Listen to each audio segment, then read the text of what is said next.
Mm, mm. Hola, ¿qué tal?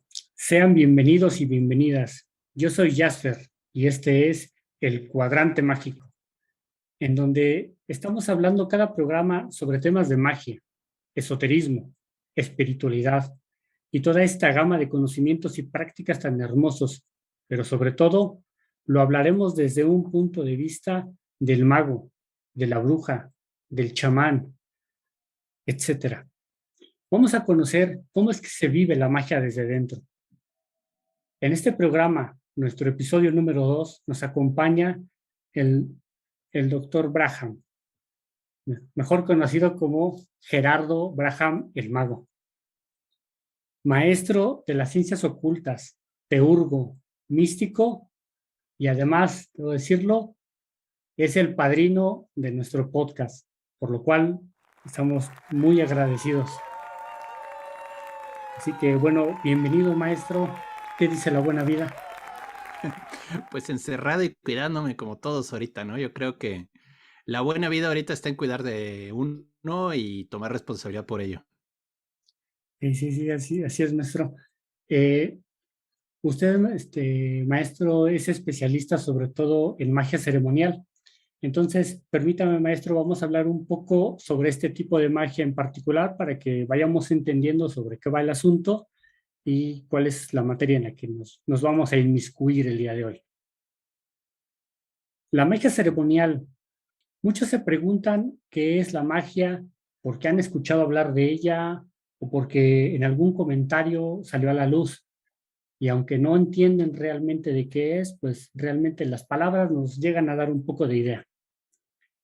Esta abarca una amplia variedad de métodos largos, elaborados y en ocasiones complejos, en el cual las obras se caracterizan por una ceremonia y una variedad de accesorios necesarios para ayudar al practicante.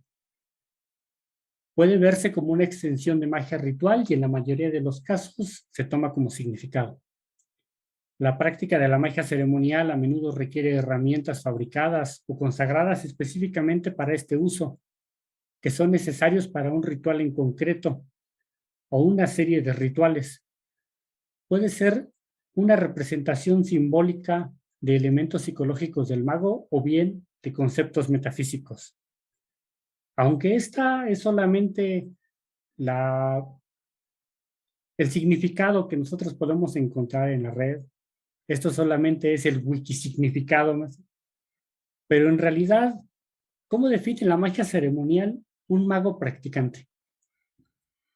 Bueno, eh, bueno, es una pregunta complicada. Mira, para comenzar, entendemos magia ceremonial como este reconstruccionismo histórico que surge más o menos en el siglo XIX, tratando de recapturar la esencia de la magia europea. Hay que entender que, pues, debido a ahora sí que cuando se extendió la Iglesia Católica, la religión cristiana por toda Europa, se encargaron de exterminar todo tipo de creencia mágica. Sí, No quiere decir que no hubiera superstición, que no hubiera algún tipo de trabajos mágicos usando la religión católica, como hubo mucho en el folclore popular, ¿no? Y ahí tenemos ejemplos de, pues, del folclore ibérico que acabó trasladándose para acá, para México, la Nueva España, el folclore en Portugal que se acabó trasladando para Brasil y que pues fue producto de lo que luego creó mucho de las corrientes mágicas ahí en Brasil, como el Quimbanda, el Umbanda y todo eso, que claro, se mezclaron con las creencias de los esclavos que fueron trasladados allá por como en los barcos de esclavos, ¿no? Pero hay que entender que mucho de este esfuerzo es reconectar con una tradición que sigue viva, pero está cortado el linaje, vamos a decirlo así. Si uno habla con monjes tibetanos, ellos tienen prácticas que pues les han sido transmitidas desde hace cientos de años, ¿no? Y hay una cadena constante de transmisión, dígase de iniciación. En Europa no tuvimos esa suerte. Entonces hay mucho de lo que se está tratando de reconstruir como magia ceremonial. Está basado en los grimorios, en los libros de magia, pero existe luego esta duda de qué tanto lo que hay aquí falta algún tipo de iniciación que no se ve o no está explícita porque el operador ya lo sabía. Es muy normal, por ejemplo, en los papiros griegos mágicos, por citarte un libro de magia del siglo I después de Cristo, ahí era muy común de que te estaba narrando la operación mágica y decía, ahora haz lo que sabes. Sí, sí, y ¿Qué eso es? nos deja realmente esa incertidumbre bueno, ¿y qué es lo que sabían? Porque eso es lo que no Probablemente, sobrevive. probablemente iniciaciones, o sea, probablemente señales mágicas, nombres sagrados de las divinidades, vaya, cosas que te conectaban directamente con esa corriente, ¿no? En palabras de un autor que me cae muy bien porque pues, él ha trabajado mucho con los papiros griegos mágicos, él comenta que es como tener la plancha, pero no tener contacto eléctrico, ¿no? Sabes para qué sirve, sabes cómo se usa, pero no tienes enchufe, entonces no hay electricidad fluyendo. Sí, Entonces, mucho del trabajo de la magia ceremonial es eso, es reconectar, es lograr que se vuelva a fluir esta energía, ¿no? sí. Y también recordando que muchos de los libros y de los grimorios que se escribían estaban escritos en este lenguaje de pájaros, Uh -huh. donde realmente nos metían unas palabras por otras, ¿no? Donde te decían, es que ahora vas a hervir 3 sapos junto con lengua de dragón y la flor de volcán, ¿no? Y realmente era una receta de herbolaria donde te decían, ¿sabes qué? Es la hoja que parece sapo, que vas a echar 2 ramitas, vas a echar tal flor y vas a poner tal plantita, pero realmente te lo escribían en esto que se conoce como lenguaje de pájaro, ¿no? Sí, y tienes esa duda mientras estás trabajando, ¿no? Entonces, yo creo que es bueno el esfuerzo que hicieron las órdenes mágicas del siglo XIX, entre ellos la Aurora Dorada, de tratar de reconectar con esto. ¿Dónde están los errores de estos grupos? Bueno, lo hicieron algo muy de privilegiados. Es lo que llamaba un amigo mío la magia culta, ¿no? Era una magia de gente rica, de gente que quería hacer algo diferente con su vida, pero pues que tenía el mayordomo, que tenía el cocinero, que tenía diferentes gentes que le podían arreglar los problemas cotidianos, ¿no? Ajá. Hay, por ejemplo, un círculo mágico que hace McGregor Matters para la Goetia, que la verdad es imposible de hacer. O sea, tiene toda la Shemaforá alrededor de una serpiente que está enroscándose a lo largo del círculo. Y pues yo le bromeo mucho con mis amigos de que esto seguro se lo hizo alguien. O sea, no me imagino al señor en el suelo grabando letras hebreas. Y es ese tipo de cosas que le quitan practicidad y uso directo, ¿no? A veces se vuelve O una luego vienen disciplina. estos rituales, como por ejemplo el ritual para contactar con el Santo Ángel Guardián, ¿no? También tiene un libro que es el libro de Abramelín el Mago, que es una operación como de 16 meses, donde cada día tienes que estar haciendo, repitiendo lo mismo. Es en donde realmente se vuelve pues, prácticamente imposible para una persona realizar ese tipo de prácticas. Pues sobre todo en esta época, ¿no? Porque si te piden que te vayas a un lugar apartado, no trabajes, no te dediques a otra cosa más que a leer libros sagrados y a rezar, pues la primera pregunta es, bueno, ¿y de qué voy a vivir, no? No terminamos. Ujú, ujú. Sí, pero bueno, de nuevo, hay un fuerte deseo de reconstruir, de reconectar. Desde ese punto de vista es honesto. ¿En dónde creo que pecan un poco los magos ceremoniales de esta época? En que se vuelve una actividad de ricos, se vuelve un hobby, se vuelve una actividad así casual, ¿no? Entonces el ocultismo se vuelve pues, una actividad de privilegiados, cuando en realidad la magia es algo directo y es algo práctico y es algo que se puede practicar. Lo que pasa es que hay que saber leer entre líneas, como bien decías, con el lenguaje de los pájaros, bueno, pues también hay que saber encontrar qué es y qué no es práctico. Y sobre todo entender cuáles son las diferencias, ¿no? Porque si bien es cierto que actualmente decimos, es que todo está en Internet, no es cierto. Y muchas veces las cosas que se encuentran en Internet también están cortadas, también han sido manipuladas y sí se requiere a veces un poco de sentido común y a veces ya un poco de conocimiento previo. Ujú.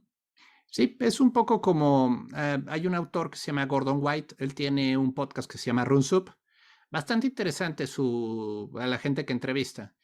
De nuevo, no voy a meterme luego en todas sus ideas porque el señor anda muy metido en ondas de conspiranoia y de reptilianos, Pero cuando habla de grimorios es muy interesante lo que dice. Él hace dos comparaciones que me gustaría llevar a la mesa. Uno, todo lo que te pide el grimorio es necesario hasta que demuestres que no es necesario. O sea, él hace la comparación con los trajes de profundidad de buceo, los que tienen la escafandra metálica así gigantesca. Me dice, si ese traje tiene una manguera de este lado, es porque es necesaria esa manguera. Y cuando andas sumergido hasta el fondo del mar, no te vas a andar preguntando si necesitas o no esa manguera. Te la llevas, porque seguro hubo alguien que se murió por no tenerla. Y ese es el punto, ¿no? O sea, es una tecnología que te pone en contacto con otra realidad y que te estás arriesgando fuertemente si se te hace muy fácil cortar pasos. La otra cosa que él comenta, y hablando de los grimorios, es que los grimorios casi siempre hablan de un catálogo de espíritus. Es un listado de nombres, atribuciones, a veces firmas mágicas, pero él habla de, ahora sigue el eslabón perdido de los grimorios, ¿no? O sea, el grimorio primero, el que tiene los nombres originales, el que tiene los nombres verdaderos, el que cuando lo dices se te aparece en ese instante. Porque sí hay un rastreo que hacen algunos especialistas en esto de, mira, este nombre es igual a este, se ve que el copista se equivocó aquí en una letra y entonces comienzan a hacer ese rastreo del árbol, por así decirlo, de los nombres y comienzan a encontrar que este lo copió del Grimorio de Honorio, este lo copió del libro de Abramelín, este lo copió de la Goetia y así comienzan a descender, pero aún no hay y no se ha encontrado el eslabón perdido, por así llamarlo, el proto grimorio en el que vinieran los nombres precisos y que de ahí pudiera rastrear todos los demás nombres. Entonces, hay como una duda de, bueno, ¿y de dónde vienen? O sea, ¿quién comenzó a escribirlos? ¿Por qué están? Algunos se pueden rastrear, ¿no? Y puedes decir, pues Astarote es como Astarte, ¿no? Pero no te queda la seguridad, o sea, te quedas con la duda y pues es bajo tu propio riesgo si piensas que son lo mismo. Y es que muchas veces nos guiamos nada más de lo que es el oficio del espíritu y una comparación entre el oficio de ese espíritu contra lo que representaba la deidad, ¿no? Ujú. Sí, ¿no? Y de nuevo, sí es cierto que la religión hebrea tendía a demonizar las deidades de otras culturas. No, qué raro, Entonces, maestro. ¿Cuándo ha hecho eso eso? nunca pasa. Sí. No, no, no, no pasa. No, pero Bueno, sí hay una influencia, ¿no? eran otros tiempos, Claro, ahora ya claro. no pasa. Pues no, porque ya no hay nada, o sea, ya se encargaron de exterminarlo todo. Entonces, pero el punto es que, pero yo no tengo la certeza de que Astaroth, el demonio de la Goetia, es el mismo que Astarte, la diosa cananita. Y hay un fuerte tema ahí de que pues estás combinando cosas, o sea, no es lo mismo. Sí. Bueno, maestro, esto es lo que es la magia ceremonial Sí. desde el punto de vista de un mago, Ujú, de alguien que está practicando realmente la magia. ujú, Eh, Cuéntenos un poco, maestro, ¿cómo llega el maestro Gerardo Braham a la magia?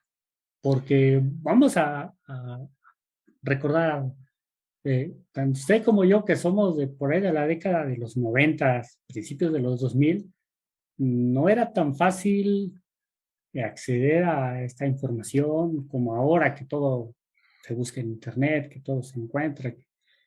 Era mm. difícil tener acceso a este contexto. ¿Cómo es que el maestro Gerardo llega? Bueno, a ver, sí, bueno, pues retrocedamos el reloj un poco, ¿no? Sí, había de repente libros, pero no eran muy buenos. O sea, yo me acuerdo de haber leído La Goetia del Rey Salomón, por ejemplo, después de haberla comprado en una tienda de autoservicio que se llamaba Gigante, ¿no? Te estoy hablando de épocas anteriores, antediluvianas, ¿no? Pero yo en realidad, pues, comencé a leer primero a Eliphas Levi y luego a Aleister Crowley. ¿Cómo los conseguí? En aquel entonces te estoy hablando más o menos por el 95. Ya existía el Internet de una manera muy primitiva. Existían servicios de transferencia de archivos que, bueno, ahorita ya casi no se usan, pero en aquel entonces se llamaban FTPs. Ajá. Y existían programitas que se metían a los folders, por así decirlo, de directorio de universidades en Estados Unidos, Uno de ellos se llamaba Archie, otro se llamaba Verónica, sí, había un chiste implícito en eso. Y tú podías hacer búsqueda por palabras. Entonces tú ponías Crowley y te metías a un servidor en la UCLA, ¿no? La Universidad de California. Y muchos de estos materiales ya estaban como archivo TXT, texto, Ajá. no PDF. Todavía el PDF no se inventaba o no se usaba, ¿no? No, creo que ni Y yo lo que existía. hice fue imprimir en hoja, bueno, con estas matrices de punto, en hojas que parecían acordeones. Los que Así me venían dediqué a pegaditos. imprimir, sí, a imprimir los libros de Crowley, a imprimir los libros de Levi. Obviamente eran lecturas en inglés. Yo sé que Levi y que Crowley ya estaban traducidos al español, pero discúlpenos, no era tan fácil conseguir esos libros. Entonces, yo comencé leyéndolos en inglés. Afortunadamente tuve pues, una formación desde la primaria en la que me recalcaron mucho la necesidad de ese idioma. Entonces, comencé a leerlos. Pero obviamente, pues los lees y no entiendes nada. O sea, suena horrible, pero a un Crowley que trata de ser directo es muy obtuso luego al momento de tratar de explicar las cosas, ¿no? Yo digo, ya desde el 94 hasta ahorita, ¿cuánto ha pasado, no? O sea, ya ahorita lo leo y lo entiendo. Sí puedo decir, sí, ya sé que está hablando. Pero es como cuando estás hablando con una persona que está en un ambiente que tiene su propio lenguaje, ¿no? O sea, un médico, un hacker. Y esta gente se le hace muy fácil andar haciendo abreviaciones y comentarios y cosas que para ellos es muy obvio, pero cuando tú estás tratando de entender qué están diciendo, no entiendes nada. Cuando no Entonces entiendes eso los pasaba mucho con tecnicismos. Crowley. Sí, eso pasaba mucho con Crowley. Para entender a Crowley tienes que entender Cábala, tienes que entender gematria, tienes que entender un montón de cosas de astrología, de todo ese tipo de esoterismo. Y no es solo de así de gratis, o sea, literalmente, si no lo entiendes, o sea, si no lo sabes, no lo entiendes. Sí. Entonces yo me acuerdo que estaba leyendo eso, pues por allá por el 95, 96, y yo sí dije, es que esto sí me da miedo decirlo mal, o sea, vienen algunas frases, vienen algunos rituales, pero yo no sé cómo hacerlos, no sé cómo decirlos, ¿no? Y pues si lo hago, lo digo mal, pues aparece el diablo y me come, ¿no?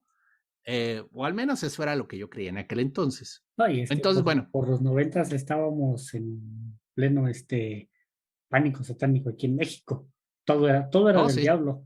O sí, sí. que las caricaturas, que los muñecos de peluche, los pitufos, o sea, por todos lados, el diablo. Ujú. Sí, Aquí el diablo. es satánico. Entonces, Sí, sí. estábamos en pleno apogeo de lo que era el pánico satánico de México, ¿no? Y sí, y bueno, la vida hizo que luego ya mucho más adelante, te estoy hablando, o sea, vaya, sí leí, seguí estudiando, sobre todo estudié mucho astrología, eso comencé a hacerlo por el 2000. Ya para el 2006, sí, para el 2006, me mudé a Nogales, Sonora, y entré en contacto con una orden mágica que se llama la OTO. Y bueno, pues esta trabaja, o sea, es descendiente de las prácticas que Crowley les dejó, Ujú. de la ley de Telema y todo eso. Y pues afortunadamente tuve contacto con gente que también era practicante. Aprendí qué es lo importante en todo eso, compartí mucho mis dudas, mis temores, mis preguntas y vaya, es gente muy amable. Yo sigo siendo miembro de esa orden, estoy muy orgulloso de ello. Y la verdad, muy agradecido con todos los hermanos que en aquel momento me extendieron la mano y me explicaron qué onda, ¿no? Entonces, ya a partir de ahí, ya del 2007 por ahí, ya comencé a trabajar de lleno, ¿no? Ya fue una práctica diaria, ya fue disciplina, ya ir desarrollando lo que realmente Crowley pide que hagas, pero ahora sí que pues, sí necesitabas un traductor para entenderlo. Sí. Y bueno, ya más o menos eso. Luego ya regresé acá a la Ciudad de México por el 2012 y desde entonces pues ya he estado trabajando de una manera más directa, más abierta. Hace unos 7 años, o sea, 2014, 2015, ya comencé a hacerlo de manera así, ahora sí que a todo el mundo, ¿no? Pero pues sí, sí me tomó tiempo, o sea, y sí me tomó años animarme a salir, ¿no? Porque pues yo sabía hacer cosas, pero pues, no necesitaba presumirlo ni anunciarme, ¿no? Entonces, era algo que de repente algún amigo me pedía ayuda para algo y yo le echaba la mano, pero no era así como, esta es mi práctica, esto es lo que yo hago, a esto me dedico, ¿no? Eso ocurrió, te digo, hace como 7, 6 años. Sí, ¿no? Todavía eh, éramos como magos de closet. Sí, por eso dije salir del closet. Es una alegoría simpática, ¿no? Sí, sí. Bueno, maestro, cuéntenos un poco acerca de cómo es llevar esta vida, cómo es mezclar la vida secular con la vida mágica. Bueno, ok, nada más déjame primero te hago un comentario de otro maestro mío Ah, sí, que me sí, dio sí. un consejo cuando yo andaba dedicándome a esto, ¿no? Me dijo, mira, te conviene tener una práctica, mundana, te conviene tener algo que te aterrice, dedicarte a la profesión, trabajo que quieras, que sea de lo más sencillo y aburrido si quieres, para no perder el piso, porque si hay un riesgo fuerte cuando ya te dedicas de lleno a esto, de desconectarte un poco de la realidad. Parece fácil, pero sí comienza a ser un tema, o sea, sí comienzas a pensar mágicamente en todo y, y yo lo he notado con gente que está más en eso, ¿no? Más clavado en eso, como chamanes, por ejemplo, sí están un poco desconectados, o sea, viven en su propio nivel. Y pues eso luego te incapacita para vivir en el mundo ordinario, ¿no? Porque digo, está muy padre tener una conferencia ahí con algún ángel y estar hablando con los espíritus, pero todavía hay que pagar la renta y hay que salir a poner la ropa en la lavandería, ¿no? Y son detallitos técnicos que luego, cuando entras de lleno en esto, se te puede perder el piso.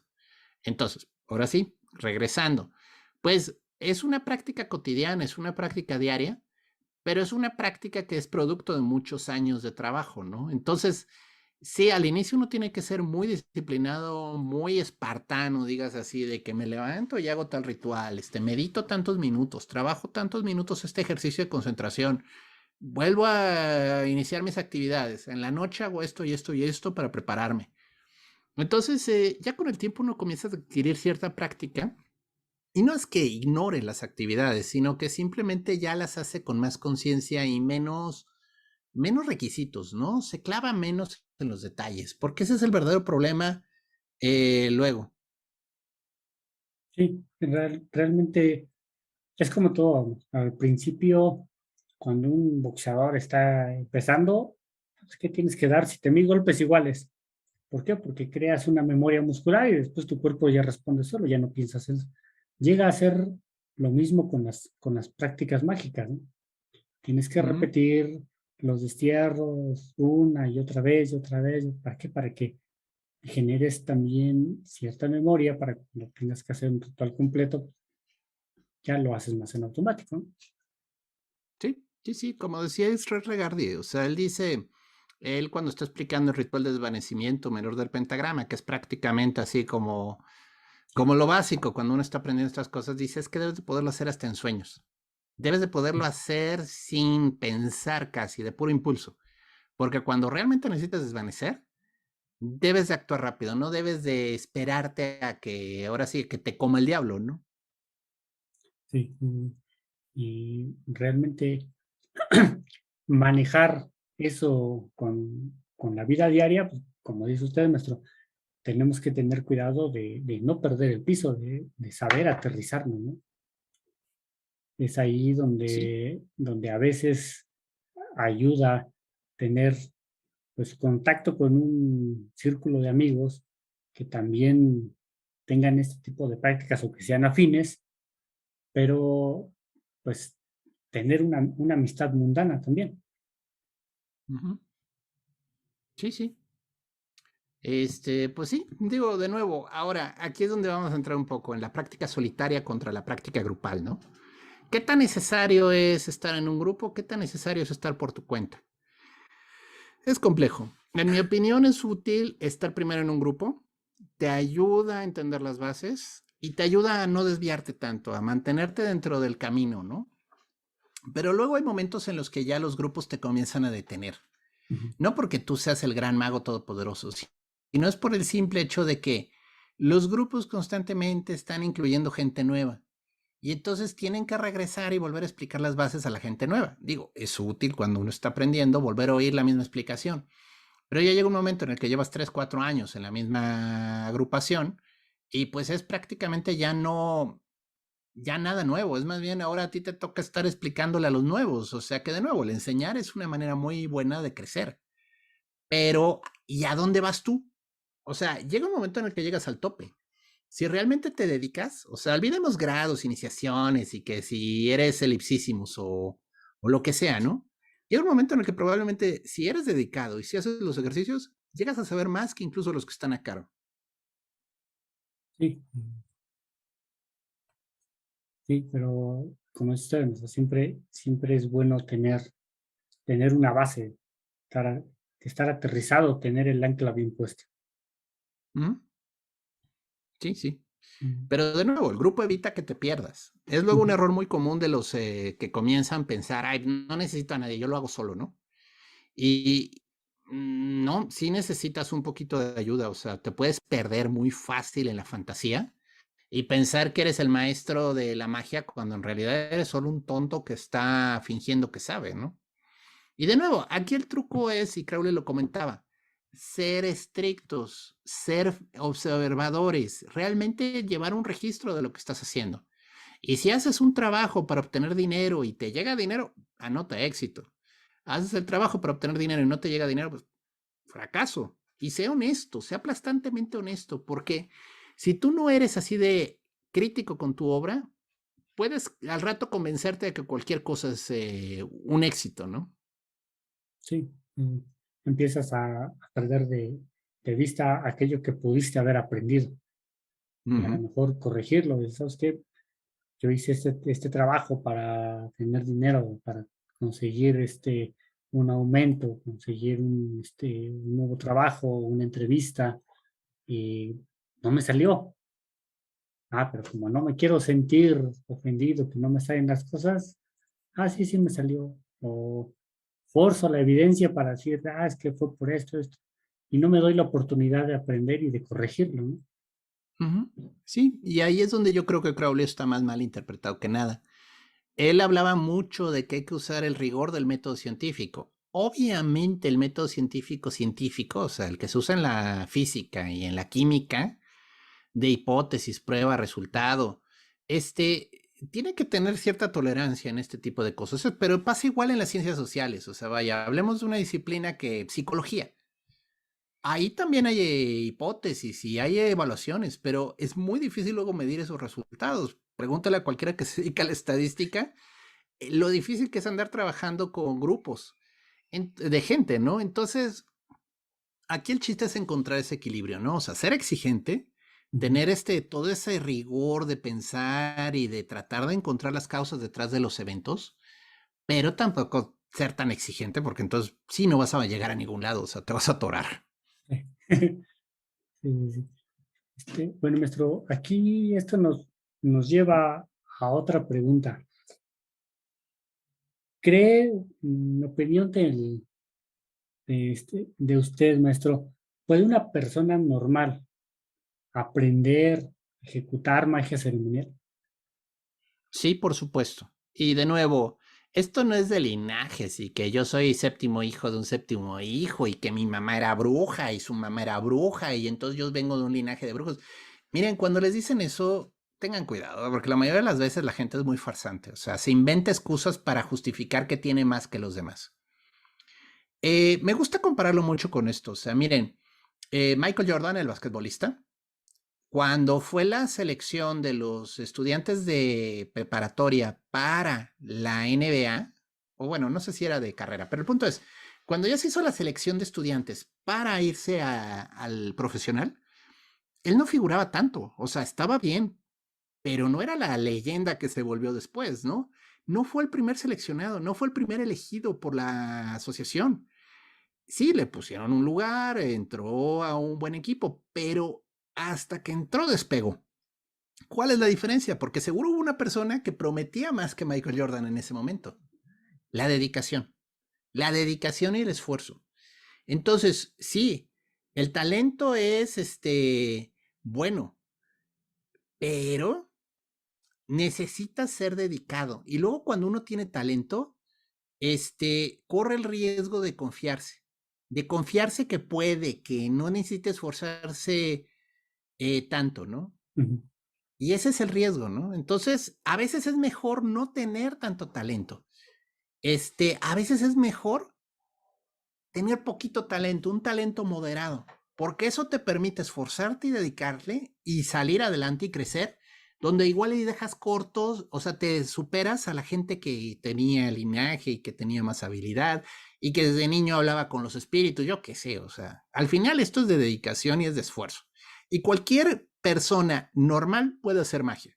De hecho, muchas veces hacemos magia sin darnos cuenta. Ahí De esto sí, de... ¿Mm?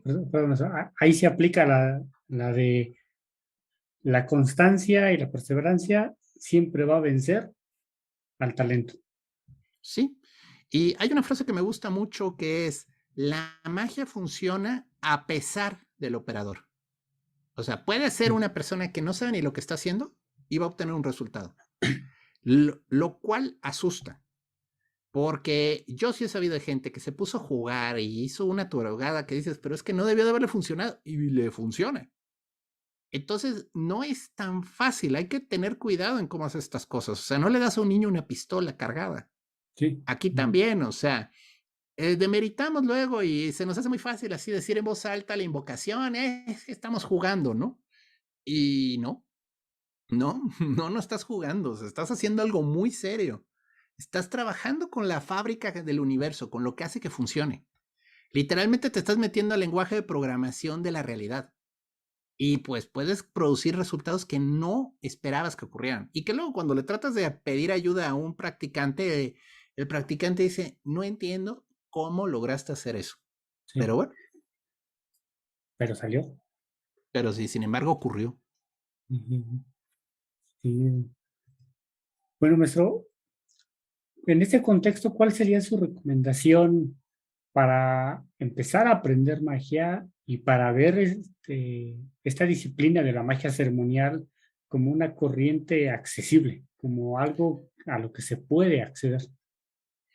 Miren, yo creo que el primer error que tenemos para la magia ceremonial es pensar que te tienes que leer la tonelada de libros de Eliphas Levi, de Aleister Crowley, leerte libros de Kabbalah, leerte libros de astrología, leerte libros de todo. De veras, la magia es muy simple. Es tan simple que de nuevo, esta elevación del conocimiento y de hacerla poco accesible, solo sirve para que la gente se asuste y no quiera entrarle. Un muy buen libro, si alguna vez están buscando cómo comenzar en esto, es en inglés, creo que está traducido al español, no sé el nombre exacto, pero es Mastering Witchcraft. Dominando la brujería, dígase así en español, de traducción abierta, de un autor que se llama Paul Husson. Paul Husson Oh, con H. eso. Es muy bueno ese señor. Ahora, él toma de libros de magia. Él adapta ciertas fórmulas mágicas, adapta de ciertos libros, grimorios y demás para hacer experimentos sencillos. Yo lo que le aprecio a ese señor es que es ridículamente fácil hacer las cosas que él pone ahí. Y ese libro fue muy importante en los 70s, o sea, porque realmente le abrió los ojos a mucha gente que se asustaba de tenerse que echar la maestría y el doctorado en Cábala, ¿no? Hay otro autor que es muy bueno, que creo que tampoco está en español, se llama Jason Miller. Ahí tengan cuidado porque hay un cantante de jazz que tiene el mismo nombre, es Jason Miller, ¿no? Con doble Sí, L. Jason Él, Miller. él tiene muy buenos libros de magia práctica. Este, Tiene Sí, uno de magia de protección y de rechazo, que es increíblemente útil ese libro. Tiene uno que es de defensa magia psíquica, de ¿no? dinero. Sí. Eh, sí, magia Y financiera. ese, sí, magia financiera es muy bueno su libro. Y de veras, no se da vueltas, o sea, te explica las cosas como son. No anda dándole de, es que necesitas tener el quinto nivel de tal cosa para poder, y si no has llegado primero a la conversación con el Santo Ángel, bueno, o sea, olvídenlo. O sea, son cosas padres y son buenas que metas. O sea, son como señales en el camino que no están de más tener. Sí. Pero realmente para practicar magia no necesitas tanto. Ahora, para practicar magia ceremonial, ahora sí vámonos por las ramitas. Les recomiendo mucho la obra de Israel Regardier. Él tiene varios libros muy buenos. El Árbol de la Vida, tiene el de, bueno, se llama Un Jardín de Granada, si recuerdo bien. Y el del ritual de desvanecimiento manual del pentagrama. Tiene también todos los rituales de la Golden Dawn. No lean esos. Está muy largo y tendido ese libro y se pierde uno en la textura. Pero en general son muy buenas bases para aprender. Ahora, si ya les interesa esto, clávense con Crowley. Pero entiendan que Crowley es muy rebuscado y casi Es, necesitas un diccionario para entender a Crowley. es muy directo y es muy Crowley, literal, porque Ujú. así como siempre nos los pintan, que el señor le daba la mascota del perro y al vecino y todo, pero era su forma de ser, él era Crowley y él no le importaba quién estuviera enfrente, ¿no? Sí, yo creo que él vivía para romper paradigmas. Trataba siempre de encontrar algo nuevo que retar y romper. Era un rebelde. Sí, hizo cosas poco aceptables en nuestra sociedad moderna, vamos a dejarlo así, pero es muy interesante su trabajo. Ahora, con Crowley nunca sabes qué tanto es broma y qué tanto es en serio. O sea, el señor tenía un sentido del humor muy especial. Entonces hay veces que sí está siendo sarcástico y yo sé gente que te lo cita y anda haciendo eso y dices, híjole, no. Pero bueno, Sí, tristemente luego hay gente demasiado fanática, ¿no? Que dice, es que él dice y se hace, ¿no? Y a veces es sentido común y entender que si no te late, no lo hagas, ¿no? sí, sí, definitivamente. Pero eh, yo creo que nos ha dado un muy buen hilo para seguir, para entender lo que es la magia ceremonial, para entender por dónde ir y por dónde empezar a avanzar. Y bueno, Masu, pues no me queda más que agradecerle que estuviese con nosotros y sobre todo que haya aceptado ser el padrino de este podcast, que haya aceptado acompañarnos el día de hoy. Gracias, Jasper. Un placer. O sea, y de nuevo, estoy a tus órdenes para lo que quieras. Aquí estoy para apoyarlos.